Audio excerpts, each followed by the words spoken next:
People come in with like anxiety, fear to be part of this community, and they leave with this feeling of connection, of a friendship, of a group, of a bigger support network. And that's what we are all deeply craving, is to feel supported, seen, and a part of something. The validation that society needs is these mass numbers to come down. That's their permission slip.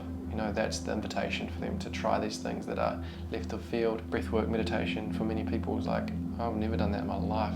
They come down, they experience it. But not only that, they get to feel the sense of community and belonging and part of something greater. With your ethos here, the connection point is so important too. It's the journey that you see the people who turn up for the events go on themselves and how they become disarmed. And I think a lot of that does only happen if you get to experience it when you're not alone, like you said, and you're around all of these other people who are going on that same transition with you. We've all got something to share and offer each other. My share will trigger truth in somebody, and your share will trigger truth in others, and that's the beautiful thing about community. Welcome to the Restore to Explore podcast from your soulmates at the Foot Collective. We're on a mission to empower humans to restore their natural health and function from the ground up, so we can all explore movement and life with freedom and confidence. This week's episode is brought to you by the TFC Soulmate, your ultimate all-in-one restoration and exploration tool. Made from cork, TFC Soulmates are an eco-friendly, lightweight and durable mobility, balance and foot training tool that can be used as a massage roller, foot roller, balance beam, a slant board, and even includes 2 toe resistance bands. Every TFC Soulmate comes with access to an in-depth training manual with guided routines from TFC health professionals to make improving foot function and balance fun and accessible for all ages and abilities. For 10% off your Soulmate, head to thefootcollective.com and use the code R2E. That's R, the number 2E at checkout. You'll find the details in the show notes. Ryan, thanks so much for joining us, Sabo. It's been awesome just to witness you taking the crew through some breath work and having Jim take you through some of our approach. We're pretty keen, firstly, just to hear your story, because I think for people who don't know what Cool to Be Conscious is, it's going to blow their mind a bit, the journey you've been on, and then we can dive into how the breath and our approach really interrelate. But if you can kick things off, I guess, with who you are and where you've come from. Yeah, thanks. Well, thanks firstly for having me in studio. In the podcast studio. I think it's the first time using it, so I'm honoured. I'm honoured, mate. I'm sitting on the floor. Let's get it. I think it's also just an awesome approach as well, being more grounded. You know? I've really enjoyed what you guys have taken me through already. Humbled me in the hacky sack game.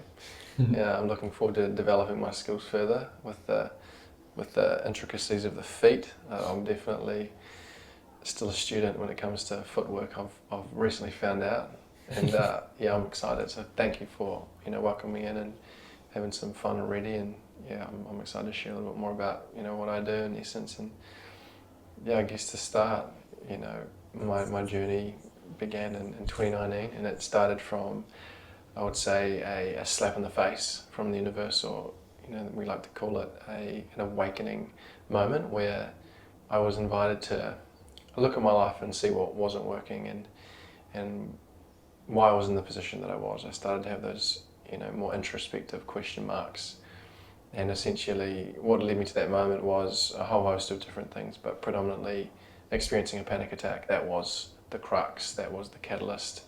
There were many other moments where I could have directed my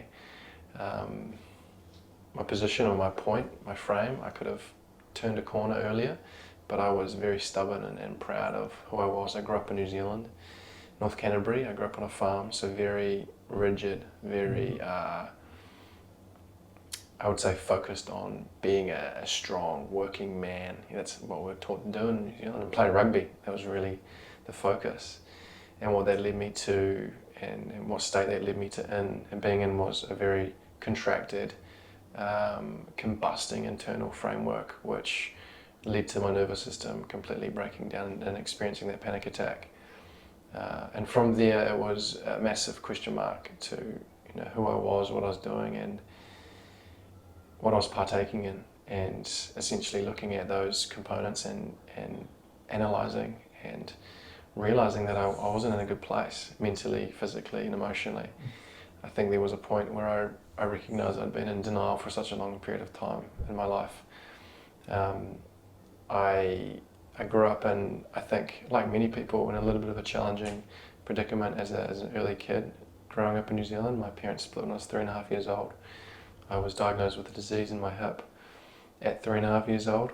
That progressed all the way until I was 11, and I lived with chronic pain and pain management all the way through until my early adult years, 19, 20 years old.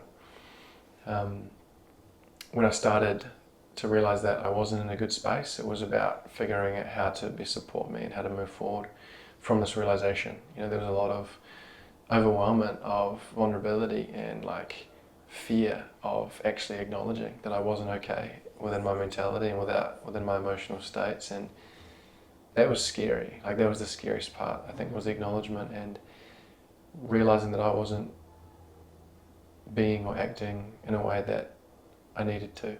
There was this inauthenticity that I was withholding, of protecting and avoiding in myself. So when I acknowledged that I wasn't okay, it was a matter of figuring out how to be okay and what to do, how to support myself. And in New Zealand, the culture over there is, as I said, very focused on drinking, alcohol, chasing chicks, driving tractors, farming, very disconnected from, I'd say, our feminine essence as a man and as a culture in New Zealand.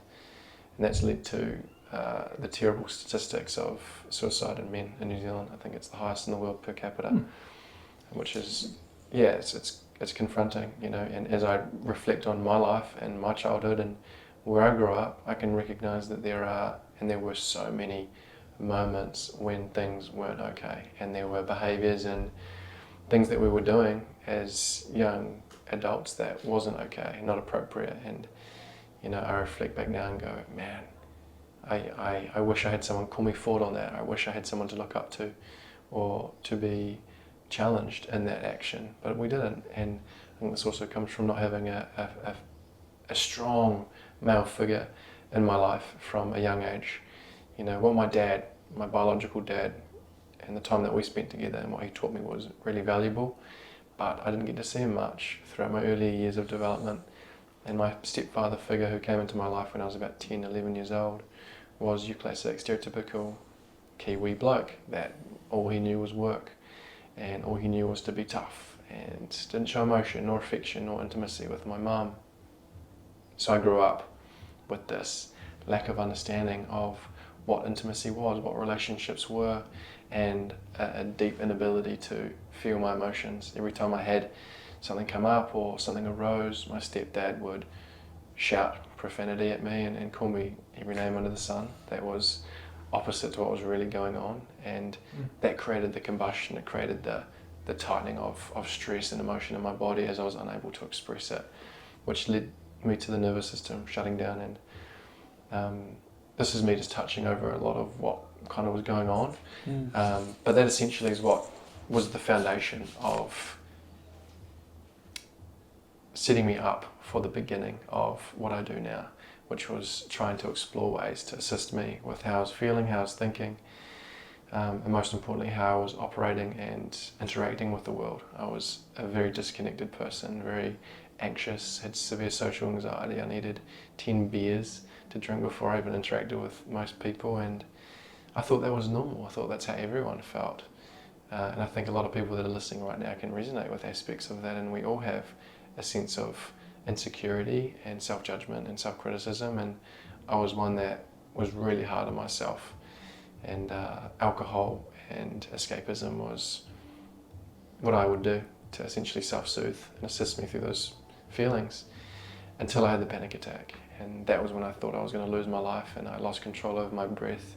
Funnily enough, now that's what I do for a living, is help people find their breath. And it was a scary moment, and from there I was like, man, something needs to change. I'm not okay. And I went down the mainstream ways and forms of assisting myself with a psychologist. That was great. It really helped support me at the beginning, in the initial stages of learning about myself more. And then I found other ways and other forms and heard of other modalities and things that I once really judged and I would say, alienated, such as meditation and yoga and mindfulness movement and things like this.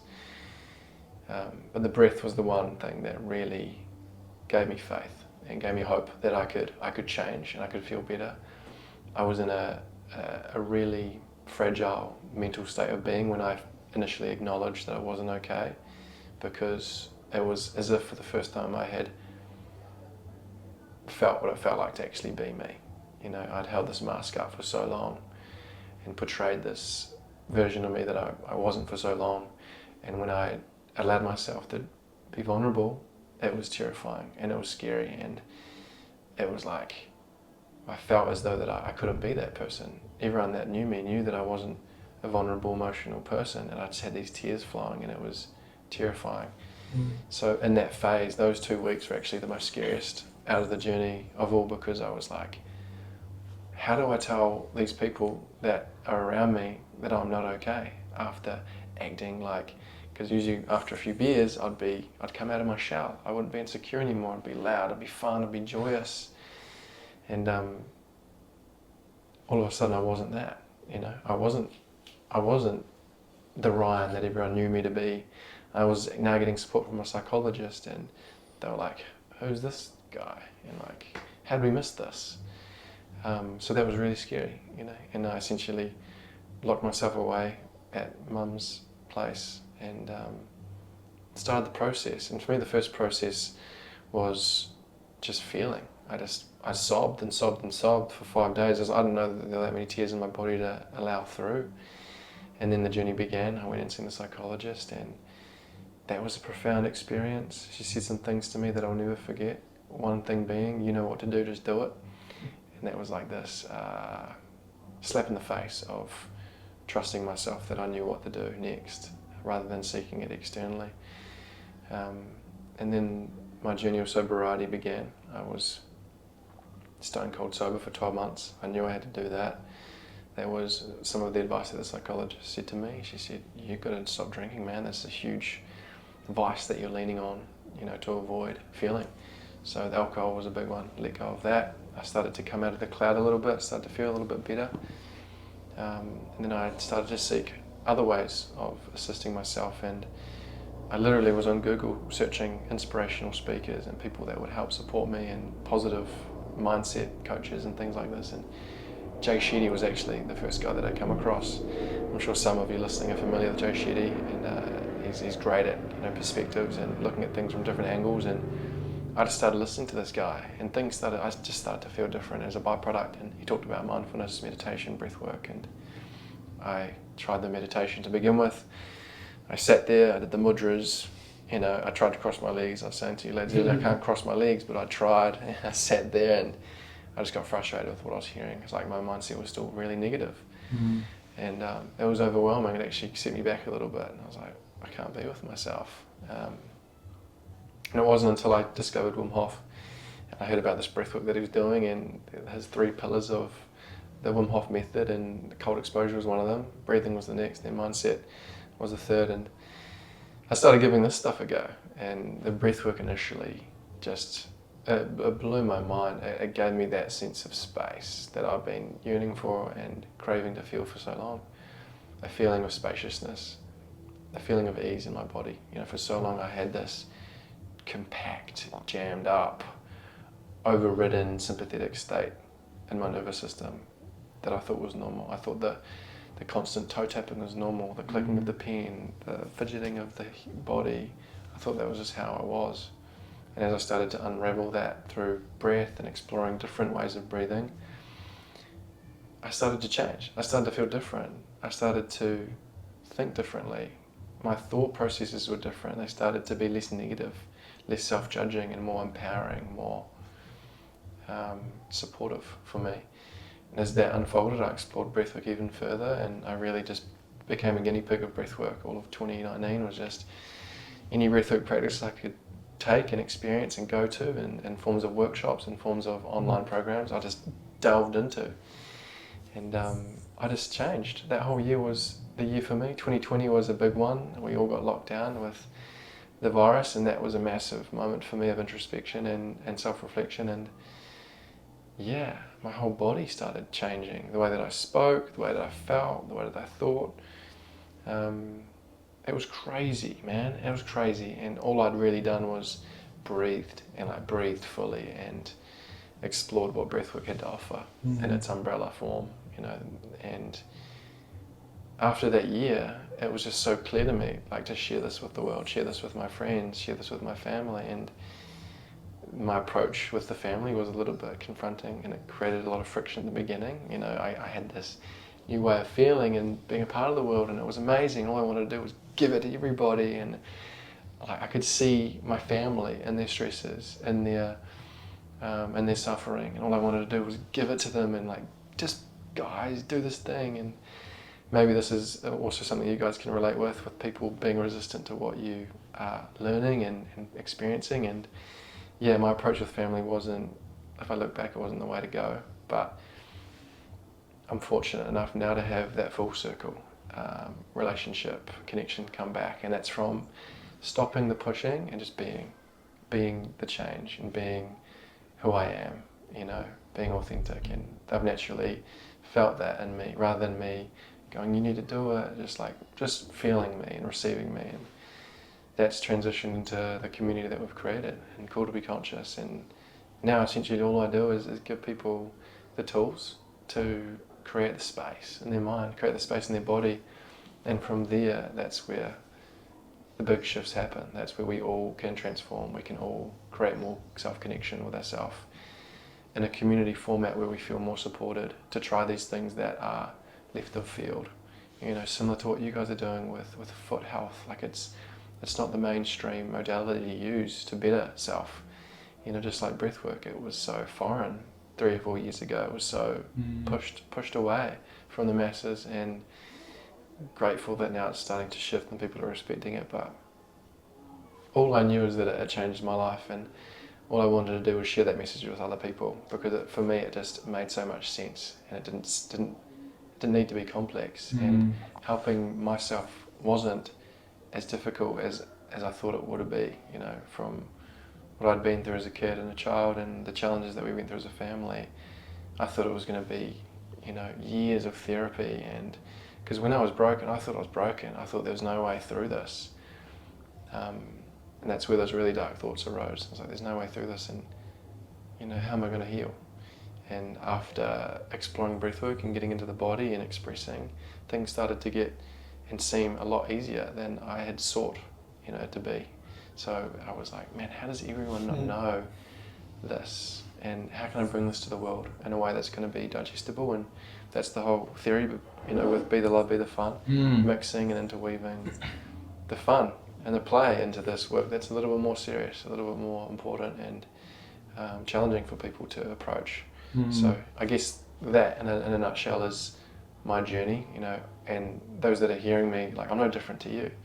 I grew up driving tractors and chasing sheep, and I was on the farm, and now I'm fortunate enough to run a global, well, not a global movement, but a movement big enough to impact hundreds of thousands of people across Australia. And that's just from me sharing, you know, what's worked for me, what resonated for me. And that's the beauty in sharing your truth and being authentic and being real. People feel it, you know, rather than hear it. And that's what I feel has been the biggest, I would say, attraction for people, is just hearing me be real. You know, that's what we're all craving, is authenticity and realness in the world where there's so much plastic, it's so much inauthenticity and so much AI. You know, people want to feel the genuineness. Yeah, it's interesting. We were actually just having this chat with our community this morning about how when you find out about something that is so simple, so powerful, such low-hanging fruit like breath, or, you know, foot training or footwear, then it's very tempting to, like,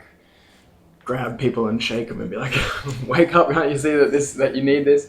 And, you know, we probably had similar approaches to our family at first, a little bit, or like our circle. But like you said, it's about being the change, leading by example. And when people want to know, they'll ask, and then that's your chance to talk to them about it. Something we're primarily an online business. We started that way, and one of our values, we mapped out our values as truth, fun, and community. and those values work their way into our products and services. And something we realized was that online is great, but nothing replaces that in-person connection that you get. And we were really experiencing it when we were running our weekend workshops that we now call play shops. And that's something that we're trying to develop a lot more. A great stepping stone is this HQ, but you run and I guess you and your team run some pretty awesome looking in-person events with a lot of people down. Like, I'm interested just to hear about that journey of like, where did that start and how has that progressed? Because you see these drone shots of like hundreds of people on the beach doing ice baths, and just talk us through that. Yeah, man. It's been a journey, full stop. Hey, like when I first started sharing this, it was back in 2020, the end of 2020, and that was after I felt ready. I developed my skill set. I developed my understanding enough of breath, science, and physiology to be able to apply and speak the words for people, so they could understand me in a way that would resonate and they'd trust in the breath. When I started sharing this, my first group was 5 people. 5 people on the beach in Christchurch, New Zealand, which was a small group, and it was all I needed. It was all I needed to notice that what I had to share was valuable, and people were receiving it, and they got something from that. They received something from that exchange of my time. And when I felt that exchange, it was like this excitement of I had purpose. I had something to offer the world now. For so long, I wanted to feel that, and I went down my personal training degree and started working with people in their body. But there was this like deeper yearning that I wanted to impact people on a different level. I don't know what it was. I couldn't articulate myself at the time, but there was this unfulfillment working with people in their physicality, like building muscle. That was the main focus. So like there was like something in me that's wanting to be shared with the world. I don't know what it was. When I had that experience on the beach with 5 people, I felt that because I could see emotions coming out and from their bodies. I could see the change, the glow, the smiles at the end of the session. I was like, whoa, this is it. Like that is it. And from there, I just started sharing it more and more. I started a community in Mount Maunganui, Tauranga, and it was about showing up week in, week out. Whether there was 1 person or whether there was 10, just showing up every single week, doing what I love. And I was learning so much from it as well, learning how to present, learning how to talk. At the beginning, I had no mentors or guides to teach me how to present and teach me how to talk and articulate myself. I was all learning. The biggest thing for me was just doing it, getting out there and just giving it a go. And over in New Zealand, the community progressed from 10 people to 20 to 30 to 40 to 50. And then the biggest group that showed up, this was after 6 months of showing up every single week, like rain, hail or shine, my biggest group was 70. And then from there, I was connecting with a friend over in Australia, and he was on the same path, wanted to share breath. He discovered it in a very similar time frame to me. And when I was exploring it over in New Zealand, I felt very alone. I felt very alienated in a way. No one else was in New Zealand was talking about breathwork. There weren't many people holding breathwork sessions. So to have him over here to bounce off was really necessary and supportive for me during my journey over there. And we were sharing the same passion. We were sharing the same ideas. We were learning together. And we were just, all of a sudden it was like, we need to come together. We need to do this together. 1 + 1 is 1,000. So I was like, all right, let's do this. And we just decided that Australia was bigger. There's more people in Australia to impact. I'll come to Australia rather than him coming to New Zealand. He'd started doing the same thing in Burleigh Beach. He had groups of 50, 60 showing up for him.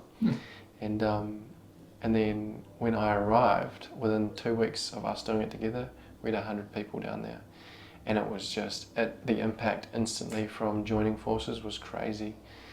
And same kind of concept, same idea. We had to show up week in, week out, every single week. And we did that for the whole year of 2021 on Burleigh Beach.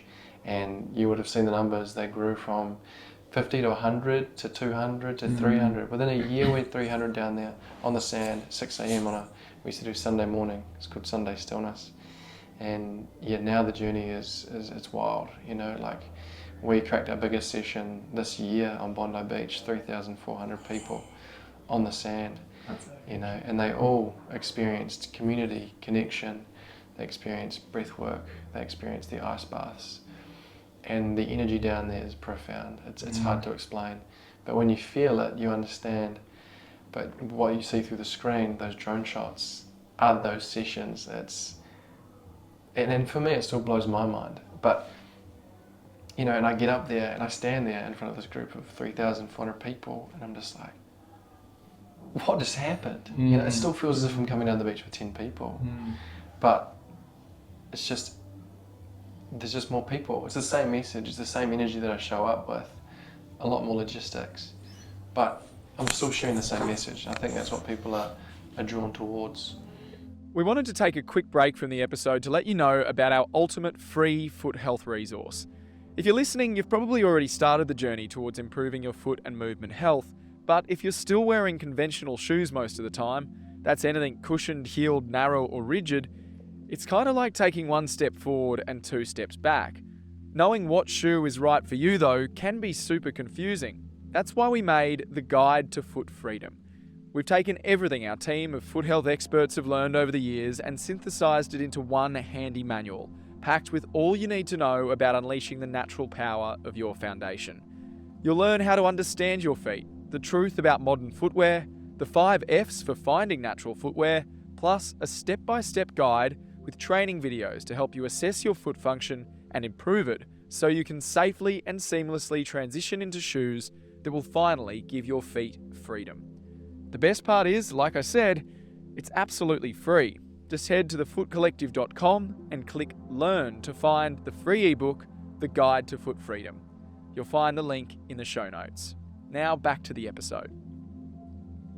It's something that we experience on a much smaller scale with the play shops, and we always come out of them on like this high of feeding off people. And I think a big part of that is not just the fact that we were able to run the event and people turned up, but it's the journey that you see the people who turn up for the events go on themselves and how they become disarmed and how the energy shifts throughout the time that they're there. Yeah. And I think that in general, I know you were hesitant to use the word sort of movement, that you know, global movement, but we were saying this week, trying to put, I guess, a tighter term on what we're trying to achieve, and it is a bit of a revolution that I think needs to happen, particularly with the feet, but it's the same with what's going on with breathwork and natural health in general.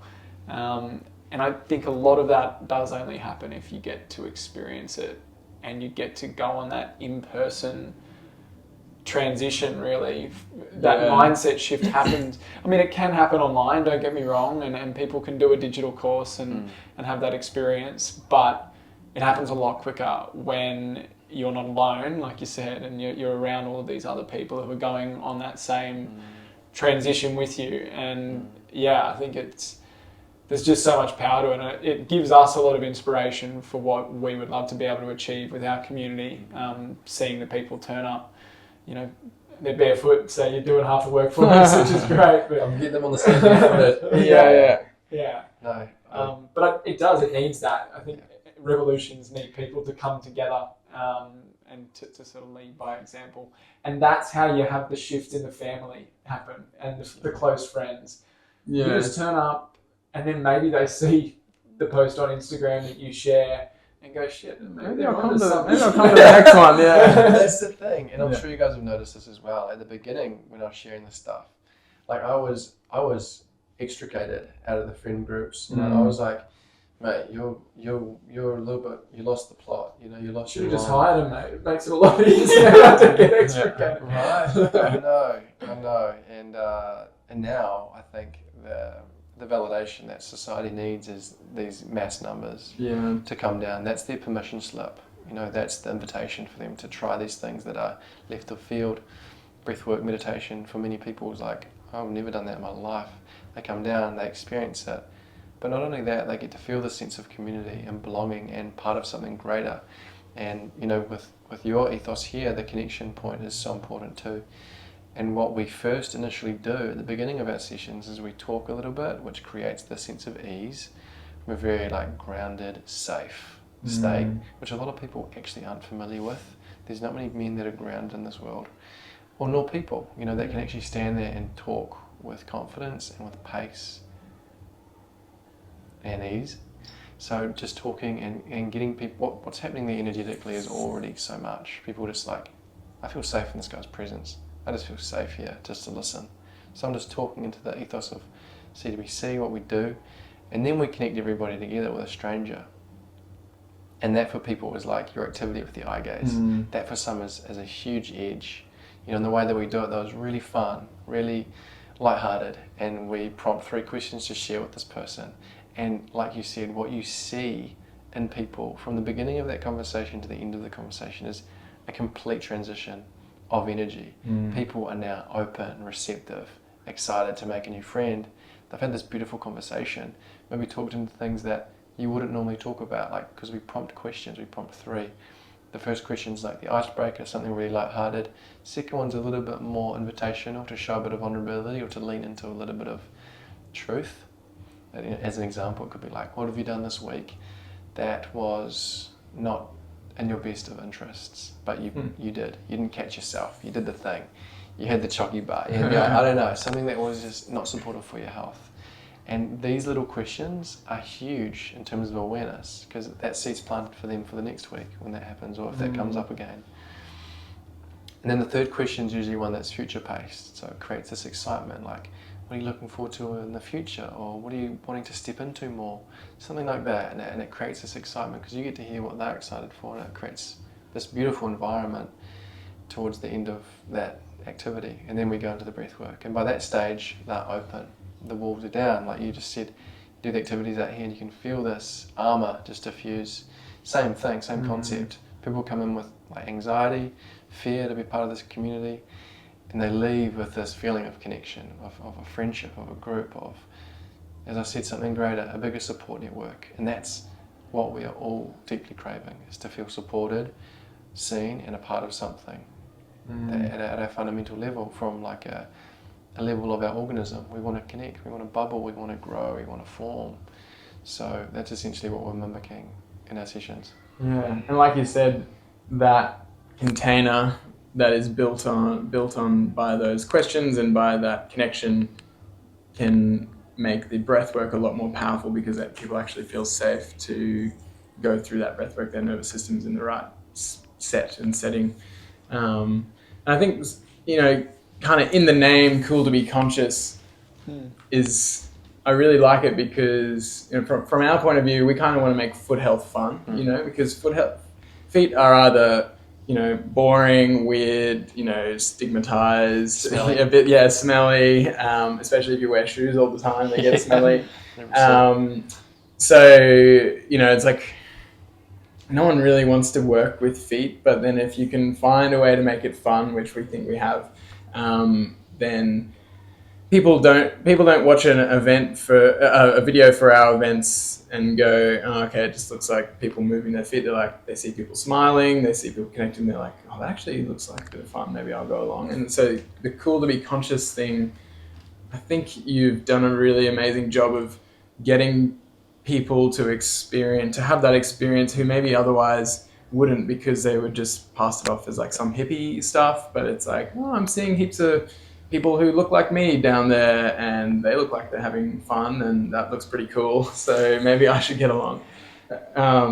So how did you arrive on the name? Was it along that mindset? Yeah, absolutely. That was exactly it. How do I impact as many people as I can by making this seem approachable? And how do I make it a trend? How do I make it fun? How do I make it cool to be conscious? Because where I was at, in the position that I was in when I was learning more about myself, understanding more about my health in all aspects, more of a holistic approach, I was just looking and observing within these different communities and cultures, and I was seeing such a gap in between the mainstream culture, your classic functional, I would say more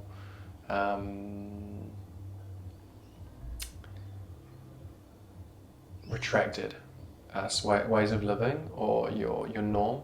And then I was looking at the more holistic, spiritual inclined people that were a lot more connected, alternative, and I was like, there's this huge gap in the middle here that there's no in between. It's like you're either here and you're shaming these guys, or you're here and you're disconnected from these guys. I'm judging them. And you're judging these guys for being normies as well. Yeah. And like, you know, within the space there's this like hierarchical, you know, what's what I'm looking for? It's like a egotistical format of like the more spiritually inclined and connected are shaming these guys for being a part of the system and like alienating them for being a part of the big man, you know. And then these guys are like, you guys stink, like you guys disconnected. So I was like, how can I bridge the gap? How can I create a middle man and a middle center here to harmonize the two? So that's the whole philosophy, and that's where the word or the name Call to Be Conscious came from. It's like, how can I make this cool? How can I impact people that were like me, that used to judge and criticize everyone that was doing mindfulness, breathwork, yoga? I was like, you guys are weird. I'm not doing that. How can I impact the old version of Ryan in a way that everyone could resonate with as well? So that's where Call to Be Conscious came from. And I also didn't want to box myself in with just breathwork. I wanted to be able to impact the whole conscious field, because if you think about it, consciousness is everything. So if we're looking at what you guys are doing, it's a form of conscious awareness with your feet. If we look at gut health, microbiome health, same thing. If we look at physiotherapy, if we look at chiropractic, you can have, that's all conscious awareness and holistic health. So I wanted to create this umbrella, cool to be conscious, not just cool to breathe, because then I'm stuck in the box. So now, like with what we do, we don't just focus on breath work, we focus on other somatic processes, other forms of healing as well that I can bring in, that we interweave into our experiences, not just breathing. There's so much more to that, and that's I guess where the concept of connection comes from. Communicating, opening up, showing vulnerability, learning how to feel in your body again.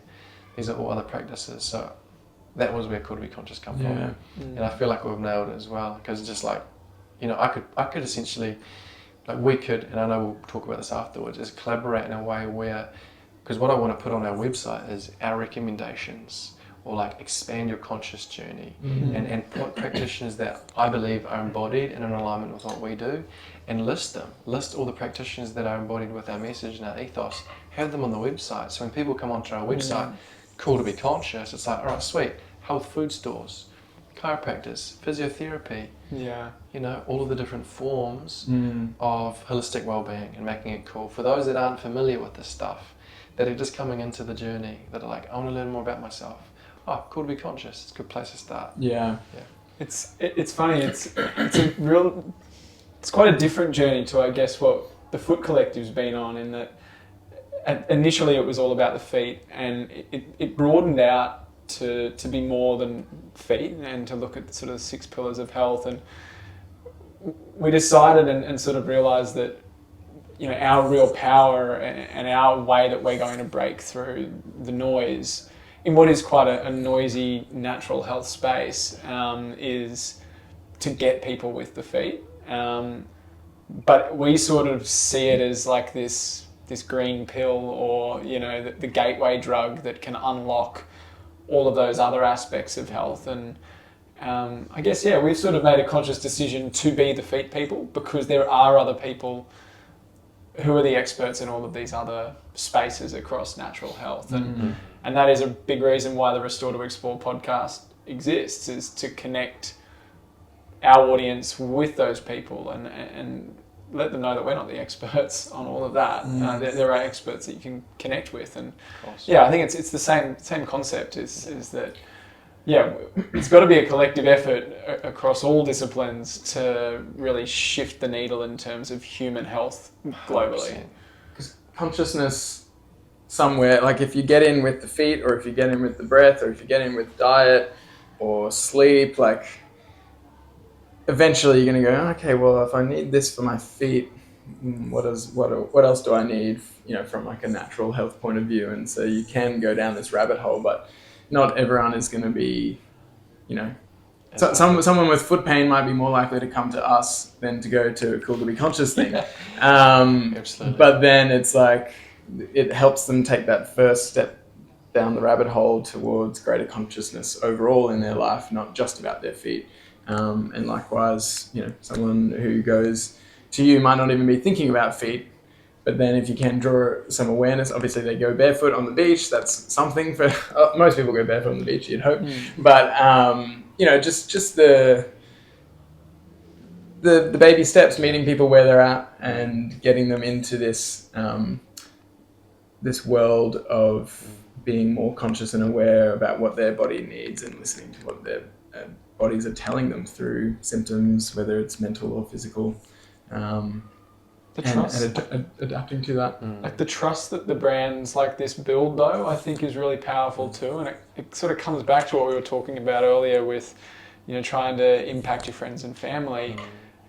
Maybe they'll follow, it'll be a different gateway that they need to get into all of this. But seeing that, movements like these are aligned, because I think there can also be a lot of division, like you were saying, even in the natural health space, about what is most important. And we always use the example of the food battle about what you should be putting in your body and what's right and what's wrong. And I'm sure there probably exists in the breath space as well. 100%. Yeah, and in the foot space. I think there's power to just building trust within your own communities, but ensuring that it's almost your duty to connect your community with what they need to hear. 100%. I totally agree. And what came through for me then was, the seeds for people are going to be so different and organic to what they need in those moments, and what our desire is, or what we want, is to minimize the suffering in the world, to minimize the pain before people go, I need to support myself more, I need to look after my health more. So it's trying to plant seeds in people's awareness with breath, with meditation, with these community events, so people can acknowledge where they're misaligned or where they are partaking in things that are damaging and not supportive for their body and for their life. That is like with family, it's a lot more challenging, and usually it takes something that's really hectic to happen for them to reach out and ask for support. And for friends, very similar. Friends who have to go through something really tragic to go, hey Ryan, can you take me through, I've just went through something really traumatic, can you help me, support me with this? Rather than them, not having to go through all of that with an example that I'm going to use is a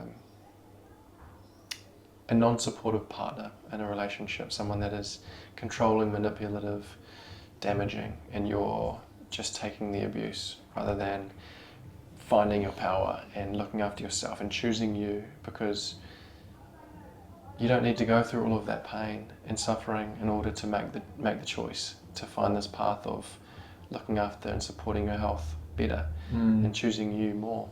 But some people do, and unfortunately that's the journey as well.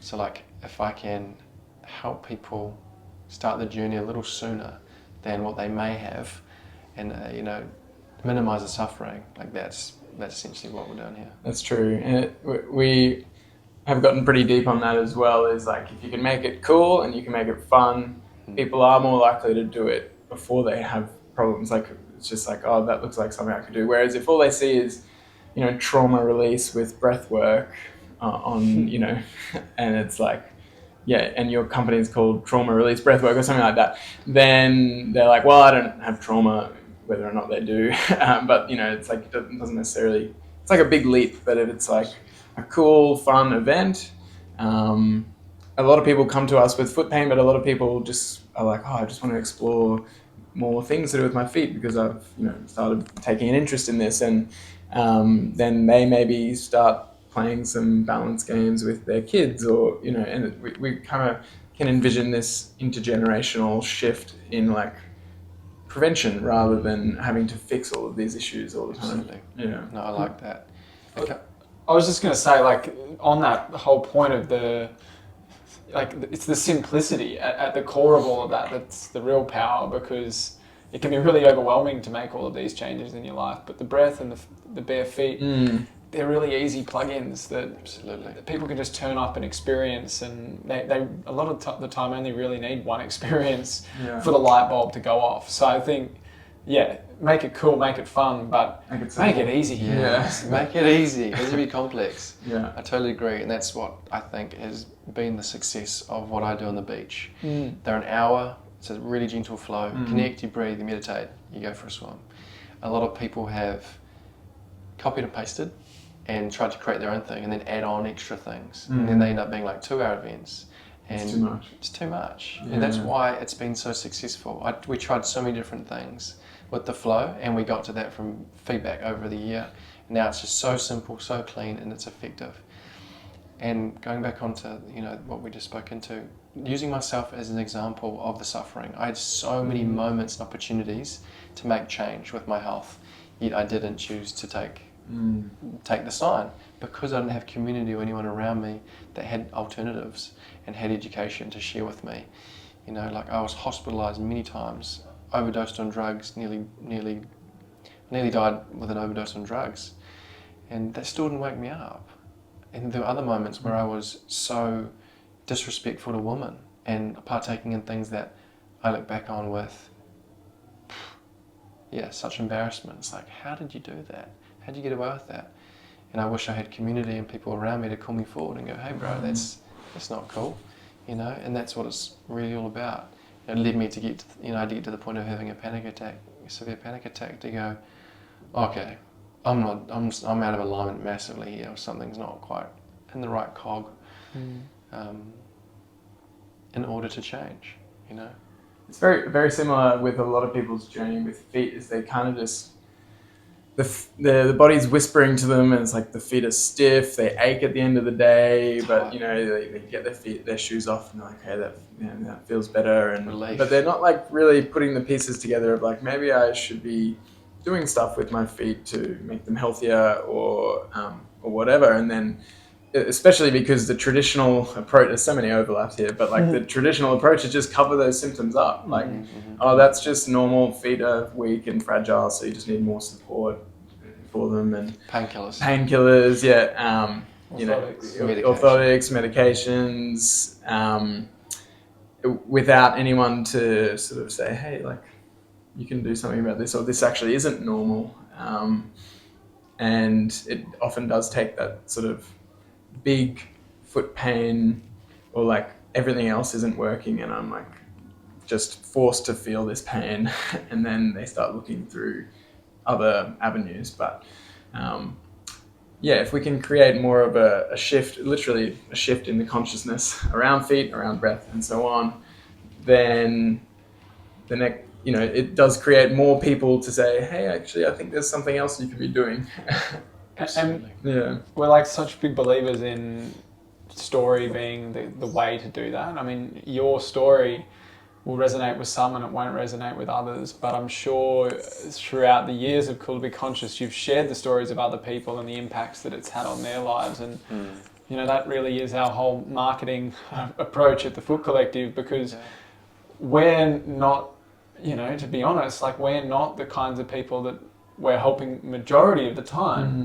We haven't had the shared experience that they have, but we get left reviews and we get left comments, and we have people in our online community who have been through the journey that we know there are thousands, tens of thousands, hundreds of thousands of people out there who are in the same situation, where they've been in pain for 10, 20 years. They've been knocked down, knocked back, haven't seen any progress, have listened to the experts who've said, do this, do that, and none of it's worked, and they're like so close to just giving up, and then find something that resonates and are able to go on this empowering journey of self-discovery with the feet, which then unlocks so many other aspects of their health, and maybe they find breath work and all of the other stuff. But the only way you get to those people initially is by them seeing or hearing the stories of someone and they go, that is like me. That person, it sounds like they're going through the same thing as me.